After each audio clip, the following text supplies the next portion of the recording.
વડાપ્રધાન નરેન્દ્ર મોદીએ મંગળવારે બશીરહાટના બીજેપીના ઉમેદવાર અને સંદેશખાલીના પીડિતા રેખા પાત્રા સાથે ફોન પર વાત કરી હતી. મોદીએ ચૂંટણીની તૈયારી તેમજ લોકોમાં ભાજપને સમર્થન અને અન્ય મુદ્દાઓ વિશે જાણકારી મેળવી હતી.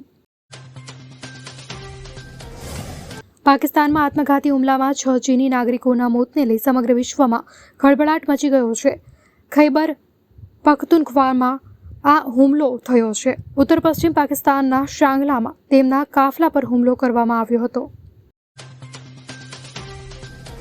કિંજલ દવેને ઝટકો હજુ નહીં ગાઈ શકે 4 બંગડીવાળું ગીત ગુજરાત હાઈકોર્ટે લંબાવ્યો સ્ટે. રેડ રિબોન એન્ટરટેનમેન્ટ દ્વારા સેશન કોર્ટમાં આ મામલે કિંજલ દવે સામે કેસ કરવામાં આવ્યો છે, જેમાં સેશન્સ કોર્ટના ચુકાદાને હાઈકોર્ટમાં પડકારાયો હતો.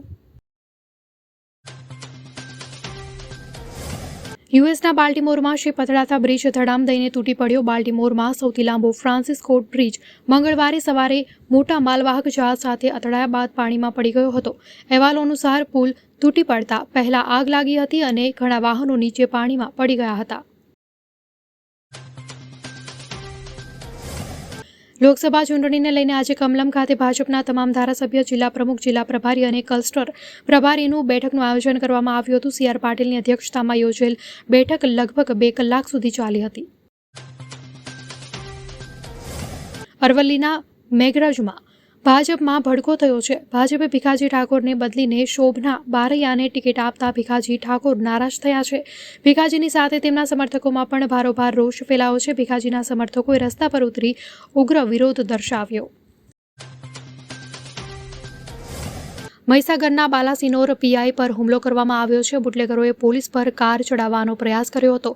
બાલાસિનોર પોલીસ સ્ટેશનના પીઆઈ પર બુટલેગરોએ હુમલો કરતા પીઆઈએ ખુદ ફરિયાદી બનીને બુટલેગરો સામે ફરિયાદ નોંધાવી હતી. અંતે ભાજપે પેટા ચૂંટણી માટે 5 બેઠકોના ઉમેદવારો જાહેર કર્યા. લોકસભાની ચૂંટણીમાં ઉમેદવારો જાહેર થઈ ગયા બાદ ભાજપ દ્વારા આજે વિધાનસભાની પેટા ચૂંટણી માટે ભાજપના ઉમેદવાર જાહેર કર્યા હતા, જેમાં 5 વિધાનસભા પર ભાજપ દ્વારા ઉમેદવારો જાહેર કર્યા હતા. ગુજરાતના ગરબાએ મેળવી વધુ એક સિદ્ધિ. યુનેસ્કોએ આપી નવી ઓળખ.